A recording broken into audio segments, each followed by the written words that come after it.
Hello ladies and gents, welcome to another video from Mr. Michael's channel for extraordinary young people just like you. Today we are beginning a new series of videos about directed writing in the O-Level English Language Exam paper number 1, part 1, with a particular focus upon speeches. This is part 1 of a 3-part series. Here are your learning objectives for today's session. The first thing that we're going to do, as we always do, is review some vocabulary that you've learnt previously. Then we're going to review some key information about directed writing. After that, we will analyze a past paper question and I will show you how to plan. Planning is very important when you're writing.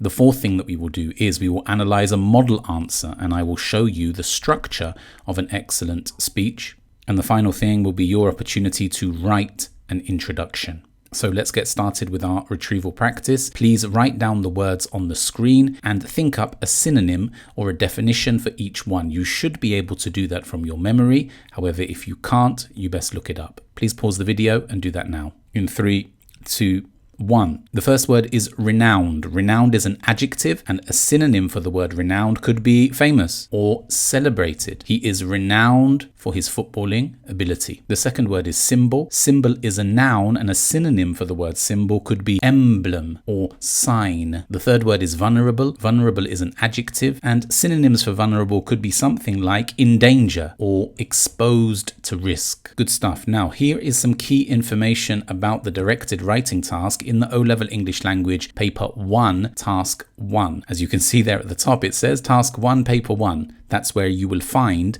the directed writing task. 30 marks are available for the directed writing task. So the maximum number of marks you can get is 30. Now, the O-Level English Language Paper 1 is 1 hour and 30 minutes long in total. There are 2 tasks, so therefore if we split that time in half, you are allocated 45 minutes approximately for your directed writing task. If you wanted to give it more time, you could. Nobody is going to stop you, but the advice that we give you is to split the 2 tasks equally because both are worth 30 marks. Now you must also remember that there is no choice of question in directed writing. In composition writing, you can choose whether you want to write a piece of descriptive writing, a argumentative essay, or a narrative. But in the directed writing, there is no choice. You will be given a question and you will have to answer it. And according to the O-Level English Language syllabus, there are 4 types of writing that can be included in the directed writing task. The first is a letter, the second is an article, the third is a report, and the fourth is a speech. And it is the speech that we are going to focus upon in this video. Now, this is a past paper question taken from the O-Level English Language Exam, May-June 2020. Before we analyze it in detail, I would like you to pause the video and read through the question. Do that now, please. In 3, 2, 1. Now, I have underlined 2 things in the question. My advice to you is when you open up the O-Level English Language Exam, the first thing that you look at when you look at question 1 is the type of writing that you are being asked to produce. If you remember in the last slide, it could be an article, it could be a letter, it could be a report, or it could be a speech. The first thing you need to do is circle or underline the type of writing that you are required to do. And you will see that I've also underlined good morning everyone at the bottom of the question. Can you see it there? In every piece of directed writing, you will be instructed as regards how to start your speech. If you were to start your directed writing in a way other than that which is directed by the question, that would demonstrate that you haven't read the question properly. So always follow instructions closely. You will also see that there are 3 bullet points, and these 3 bullet points should be covered in detail. We're going to look more closely at those bullet points when we look at the structure. And at the bottom of the screen, it says plan to succeed. It is extremely important. I cannot emphasize how important it is that you plan before you begin writing. You must spend a period of up to 5 minutes planning your answer before you start writing. The best pieces of writing are carefully planned. You cannot set off on a journey if you don't know where your destination is.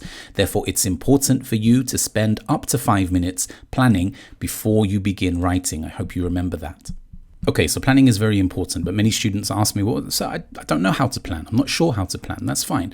Let's learn how to do that. On the left-hand side of the screen is the question. And as I mentioned to you before, the question has 3 bullet points. You will see as you work through this series of videos that the introduction and the conclusion to pieces of directed writing are almost the same, and therefore we don't really need to plan them. So what we do need to focus upon are the bullet points, because the bullet points is where you'll find the content for this question. Now, the first bullet point says what kind of shop it is and what you do there. Well, look at my planning. Shoe shop, in the mall, help the customers. It doesn't need to be any more detailed than that. You don't need to write down long sentences. You're going to add further information when you write the piece of directed writing, not in the planning stage. Why the shop is so busy and successful. When I said wide range of shoes, friendly and reliable staff. That's simple, isn't it?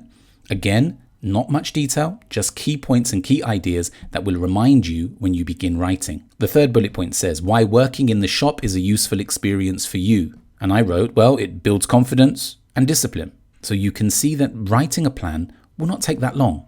Just write down a few key ideas to make sure that you know what you're going to write about when you begin producing the piece of directed writing. So now that you know how to do that, let's get to production phase 1. Your task is to plan for this question using the strategy outlined in the last slide. Now, the information below that is what I tell my students. 3 minutes of planning is optimal. Optimal means the best. 5 minutes is acceptable, but 5+ minutes is detrimental. Detrimental means it has a negative effect upon your performance, because the more time you spend planning, the less time you have to actually write the piece of directed writing. So therefore, what I would like you to do is take your timer on your phone and time yourself. See how long you can do it. Imagine that this was the exam. Plan for this particular question and try and do it optimally within 3 minutes, acceptably within 5 minutes, and if it's longer than that, we need to work on reducing it. Cool? Pause the video, do that now please. In 3, 2, 1. Excellent, thank you very much. Now I have produced a model answer in response to the past paper question that you've just planned for. I would like you to pause the video now and read through it. In 3, 2, 1. Thank you. I hope you've read through that. Now, the first thing, before we go into the language, before we go into the paragraph structure, the first thing that we have to look at is the structure of the overall piece of directed writing. You will notice that there are 1, 2, 3, 4, 5 paragraphs. And in every piece of directed writing that you produce, whether that's an article, a report, a letter, or a speech, I want you to make sure that you always have 5 paragraphs. The first paragraph is the introduction, and the last paragraph is the conclusion. This is always the case in all pieces of directed writing. And then you will have 1 paragraph on bullet point 1, 1 paragraph on bullet point 2, and 1 paragraph on bullet point 3. Follow this structure when you are writing a speech or any type of directed writing. In today's video, we're going to focus on writing an introduction. The next videos will focus upon bullet point paragraphs and the conclusion. You can see the question in front of you, and I now want to tell you exactly how to structure your introduction.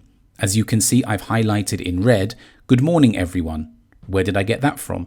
I got that from the question. Remember, begin your piece of directed writing in the way that you are instructed to by the question. The introduction says, "Good morning, everyone. I'm very fortunate to have an uncle and aunt who own an extremely successful shoe shop in the mall, and I frequently work there during the holidays. My English teacher has asked me to say a few words about my experiences at the shop. Therefore, I will speak about the type of shop and the tasks that I do there, the reasons for the shop's popularity, and the benefits that I gain from working in the shop." Now, I have highlighted a phrase that is very useful for speeches in blue. My English teacher has asked me to say a few words about my experiences at the shop. This is a useful expression that you can use whenever you're writing a speech. You ought to write that in your notes. Then we will come to the most important part of the introductory paragraph, which is the content statement. I've highlighted that in green. The content statement explains to the reader the content of the forthcoming piece of writing. And the content statement is directly connected to the bullet points in the question. Content statement says, "I will speak about the type of shop and the tasks that I do there." That's bullet point 1. The reasons for the shop's popularity. That's bullet point 2. And the benefits that I gain from working in the shop. That's bullet point 3. So therefore, your content statement should paraphrase the bullet points. Paraphrase means to write them in your own words. Therefore, this is the structure of an introduction. First comes the opening words, which are stated in the question, and then general opening remarks about the topic.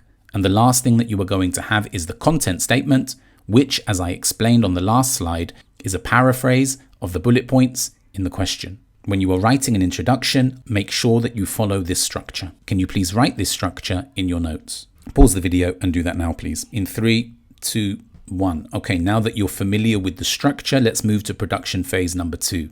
Your task is to produce an introduction to this question using the structure outlined in the previous slide. Be sure to include a content statement, which is a paraphrase of the bullet points in the question. Please pause the video and do that now. In 3, 2, 1. Okay, that's it for this video. Let's complete our plenary. The first question that you need to answer is, how many minutes do you have to complete the directed writing task?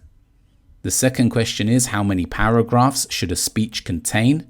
And name them. And finally, tell me a synonym for the word renowned. I hope this video has been useful. We'll continue with speech writing in the next one. Take it easy. Goodbye.